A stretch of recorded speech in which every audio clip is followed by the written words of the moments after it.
bet you're curious what makes great players great. Today I'd like to share with you 3 simple things that all good players do that makes them play such great golf and play such consistently great golf. These things are going to be very simple. You can take to the course straight away, but 3 simple processes that you can do in practicing and break them down individually to make a difference to your game, but also you could take a nice concept to the golf course straight away and make you play better, score better, hit straighter shots, find more fairways, all the things that you would like to do. So these are things I share with a lot of golfers that make a difference to most of them immediately.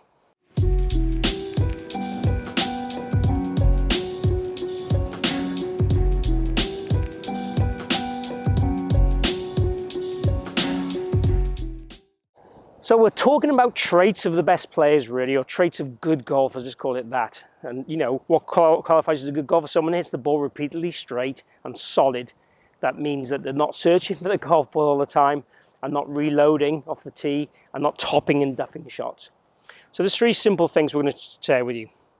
The 3 things are how to address the ball in a very simple way, how to finish the ball, so we have our address position, or address posture, our finishing posture, and then we have measuring the ground. So hitting the ground consistently in the same spot by maintaining the radius of our golf swing correctly. So that's a more technical way of looking at things, but it's also a drill you can do at home or on the course that's going to let your arms have that structure, that feel, that's going to make a difference in your game straight away. Let's do the 2 simple ones first. In terms of standing posture, what you see from most good golfers is they all stand comfortably, correctly to the golf ball. So if I just take a rough stance to a golf ball here now and go shoulder width apart, flare my feet, that's a good base to start from. Then if I get the golf club and put it parallel to the ground away from my arms slightly kind of structured, the right arm should be slightly more bent than the left or the lead, but they're comfortably structured. Now from there, if I tip from my hips to the ball, I want that club to meet middle of the club and middle of the ball. So I need to stand a touch closer, like so. Then what I want to do is just adjust my pelvis a touch. So I want to feel like I just tuck under a touch. That basically releases some tension from my lower back. I want to make sure my knees are fractionally flexed so they cover a few laces of my feet. And the last thing I want to do is just push my hips a little bit towards target laterally.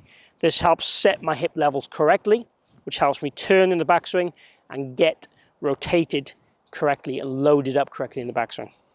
So let's just go through that in the process. So I'm going to bend so the club starts parallel to the ground, roughly opposite my belly button. Bend from my hips to the club is the floor. Make sure it's the right distance away from the ball. Tuck my hips under, move my hips forward, slight knee flex, and then from there I'm going to make a swing.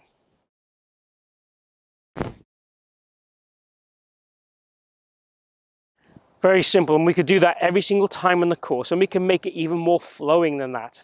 So the second part, the finishing posture. This is something I see people get wrong all the time. Whenever I'm watching people tee off the first tee from a distance, or people on the driving range, we see this all the time. I see finishing postures that kind of look like this, kind of look like this, kind of look like this, kind of look like this. All wrong. What we want to do is relocate our posture into the finish. So if you imagine this is my standing posture, this is my finishing posture. So if I came down here, I'm roughly in my standing posture, but all I'm doing is extending. So we're rotating and extending into the finish. We're trying to feel our tailbone pushes to the lead side, okay? So that tailbone gets past the ball, and we're going to feel like our chest goes up to the sky. One of my good friends, Martin Chuck, he talks about heart to the ground, heart to the sky. That's a real simple way of thinking of things. So if you imagine as a flow of a golf swing, heart to the ground, heart to the sky, heart to the sky, and that's something you can take to the golf course straight away that will give you a flow, rhythm, and movement that should make you play better.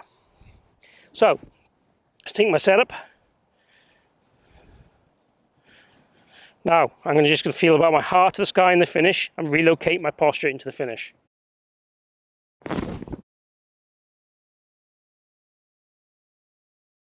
Really simple way to think about flow, commitment, and execution to make a difference to the ball striking and direction of the shots. If my body is slow, I'll keep my head down, my arms lose the structure, I'm going to lose control of my wrists. If I keep my head down, my wrists are going to get flippy. If I keep my head down, I'm going to lose momentum in my body and lose speed and power. And you're far better off hitting the ball with what I would class as an aggressive body than what I'd call a steered body.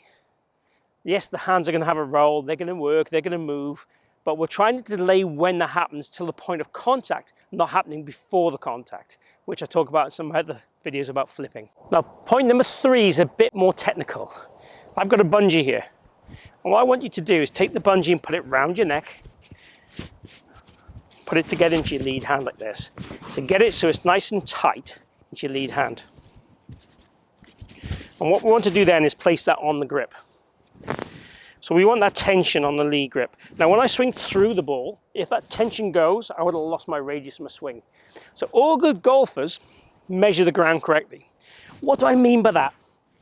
Essentially, getting the club to hit the ground in the same spot every single time, and what we would class as measure the ground. And what you'll see here is the tension in this string almost goes tighter into this post-impact position. And that's what we're looking for.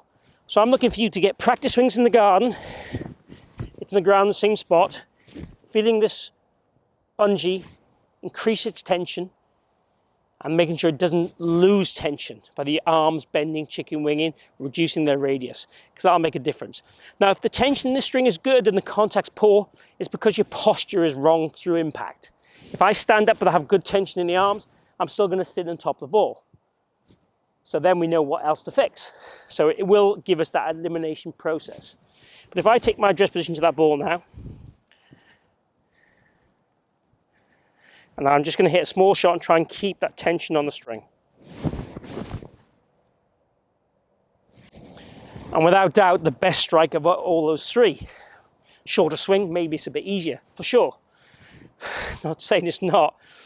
But even for an old pro like me, it was pretty easy to do that. But I guarantee you, for most golfers I would teach, if they got that skill nailed on, they would improve their ball striking, their consistency, their repeatability, and reduce their scores straight away.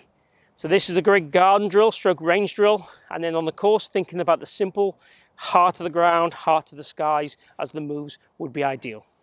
So I hope you've enjoyed that simple look at traits of great golfers, or good golfers do these moves, whatever way you want to look at it. But these 3 skills, if you do them well, I guarantee you will play better golf. So give them a go and let me know down below by posting comments and questions how you got on. If you've enjoyed the video, please click like and share the video.